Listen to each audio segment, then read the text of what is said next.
The wait for a new release can sometimes feel unbearable. For months you've been drip-fed sneaky screenshots and trailers, all the while counting down to that ever-important release date. So when a game does break street date and appears on store shelves early, the last thing many Aussie gamers are thinking when they're excited to get their hands on a new copy are some of the long-term effects it could have on the industry. The whole process begins when a release date is set early on in a game's development process. Once the developers finish building the game, they send a finished version to their distributors, who arrange copies to be made, organise shipping, and generate hype through marketing and publicity. The last stage is when stores receive copies a few days before release. They're then trusted to sell on a specific date. It's when some retailers decide to sell before this date, which is causing the controversy. This is a particular issue for gaming. If you think back to the Harry Potter releases, the hype around some of these books, it was very rare that you heard of a store that actually would be brave enough to do that, but we don't see that here in the gaming industry. Street dates exist to even the playing field, and they're an important part of the distribution machine that surrounds a massive release. We're at the rendezvous, but no sign of the package. You kind of shoot yourself in the foot when you buy it in advance because you don't get that sort of excitement at the first day and some events that we might have had and stuff. It'd be more fun if they waited because they'd get more out of it, out of the launch of the game. Some of last year's biggest titles like Battlefield 3 and Arkham City found their way into the hands of gamers before they officially went on sale.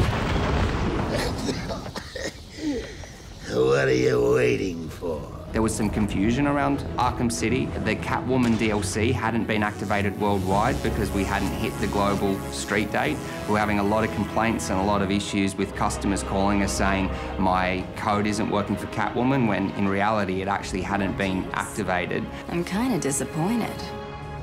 Strict guidelines and warnings are given to stores when they first receive shipments from the distributors, but anything from an unaware staff member to a really persistent customer can cause a game to slip out early. And once this happens, other stores are forced to follow or potentially face huge losses. Expensive events like midnight openings and press events are now pretty much ruined. Retailers will do anything that they can to be first to market. So I don't think there's anything wrong with if the product's going to be allowed to be sold, say, on a particular date, and that means 1 minute past midnight you can start selling it. There's nothing wrong with that retailer opening their doors and selling it.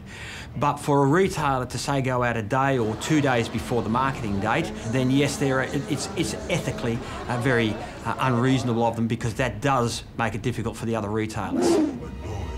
Star Wars: The Old Republic is a recent example to be victim of a broken street date, but with a difference. When a global staggered release was set by EA for technical reasons, many Australian fans began grey importing, getting copies from overseas. This led some retailers to spurn local distributors, importing copies themselves and selling on to the public. If this trend continues, distributors may try and prevent future breaks through online-only sales. But why? If it breaks street date and then somebody hacks it and then there's hundreds of torrents and then nobody buys it, then we ended up having made a terrible business decision by making a great game. And that's depressing. I want to care about making great games, and then I want people to spend money on great games so that we have money to make the next great game. That's what the cycle should be.